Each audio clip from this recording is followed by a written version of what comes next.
Hi, my name's Noel. I'm a psychotherapist. Welcome to this blog today, which is looking at the issue of beauty. They say beauty is in the eye of the beholder, and guess what? You're the beholder. It's a very important issue, this. The idea of being beautiful in this world actually affects life outcomes. If you perceive yourself and other people perceive yourself as beautiful, you are likely to have better life outcomes in terms of mental health, in terms of job prospects, in terms of earning potential, etc. Conversely, if you're considered the opposite, you can have a pretty hard time. And the way the issue is manipulated, as it's such an important issue, it becomes attached to other agendas, certainly in advertising, in terms of making money out of the public around selling certain very narrow definitions of what it is to be beautiful and attaching them to these life outcomes. There's a great poet and speaker called David Nita, who's on at the ICAD conference in London, 2nd or the 3rd, well, the 1st or 3rd of May is the conference. Can't remember which day he's on, but come and check him out. I saw him last year. I was blown away by the guy who talks about beauty as being, knowing that you're beautiful, being a human right. He's actually a lawyer, so he did go into that as well, about why it should be considered a right and written up into law, which was a very interesting talk, a very interesting perspective on things. So I just want to talk a little bit about this idea of beauty and some practical things you can do in terms of enhancing your sense that you are beautiful, without getting into a destructive regime around trying to force your body into doing things that it may not be designed to do. So dieting or gym obsessions, or for guys building sort of a muscular shape, which is difficult to maintain.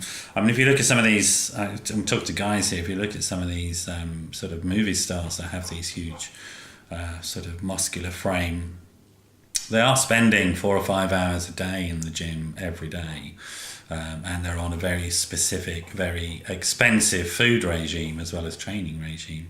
For most guys, that really is beyond the capacity to do that, so it's unrealistic expectations. And for women, it's a well-trodden path to understand the unrealistic views about what it is to be a woman. And then we move into the whole issue of non-binary ways of thinking about these things anyway. Here's some things though that you can do if you're struggling with your own body image and your sense of beauty within yourself. Some practical exercises that you can do on a daily basis. So as I've written about before, and there'll be a link on this to that sort of blog, journaling is a really good way of enhancing your self-esteem, your sort of positive sense of self. And you can do that if you think about 10 or 20 things that you love about your body, and you can begin to journal about them. Start on day one with the first thing that you thought about, and begin to really write down in the journal for that day sort of the first thing you wrote on that list, and then the second day you write about the second thing that you wrote on that list, etc., etc. This can be a very, very sort of strong, powerful way of beginning to reframe your understanding of yourself and getting into a sense that you are fundamentally and by right beautiful. The second thing you can think about doing is what we call cognitive restructuring, looking at your self-talk. If your self-talk is negative about yourself, that's what you come to believe about yourself, because the voice is inside you. It must be true, right? Because it's inside here. So change that voice inside there. Remove words such as hate. Remove words such as must, ought, should. Get rid of those types of words. Look at sort of the language that you use. Become more loving towards yourself in the language that you use, and more realistic and human and compassionate. Let yourself off the hook. The next step is challenging, but if you can do this for 20 days, you're going to have a really, really powerful impact upon yourself. And it requires you to stand in front of a mirror and look at an aspect of your body that maybe you haven't liked up till now, and begin to reframe your understanding of it. And standing in front of that mirror, looking at that bit of your body and telling yourself that you love it.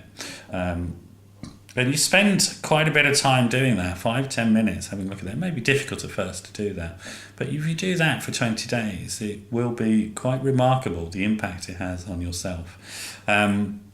Integrate these practices that I've talked about into your daily life for at least 20 days, and then see what you think and feel about yourself and your body and your sense of beauty, and actually have a look at the way people respond to you, because that's one of the most remarkable things, that once you step into owning your own sense of beauty, people buy into that story really, really quickly. It's quite amazing, the impacts.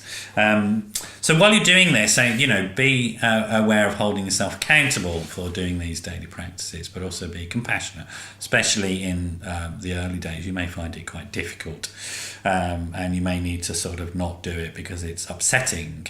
If you genuinely are finding it very, very difficult to engage with these things, and it does bring up sort of trauma issues, you start to experience unbearable shame or flashbacks of horrible things that have happened to you around body and body shaming, etc. Do get in touch with me. My number is 07506 319 745. That's 07506 319 745. That's the UK number. If you're ringing from outside the UK, change the number slightly, add a plus and a 44, get rid of the first 0. Or you can email me, info@noelmcdermott.net. That's info@noelmcdermott.net. There's going to be a whole bunch of videos this next week and the following week because of my attendance at ICAD. It's a great conference, and I'll be making some videos from there from some of the speakers. Hopefully I'll be seeing David, and you can sort of get to meet him through one of my blogs yourself. He's a great poet, I presume a really good solicitor, and has some great ideas on how to become beautiful and own your own beauty, and how important that is in life. Thanks for joining me. Hope to see you again soon. Bye bye.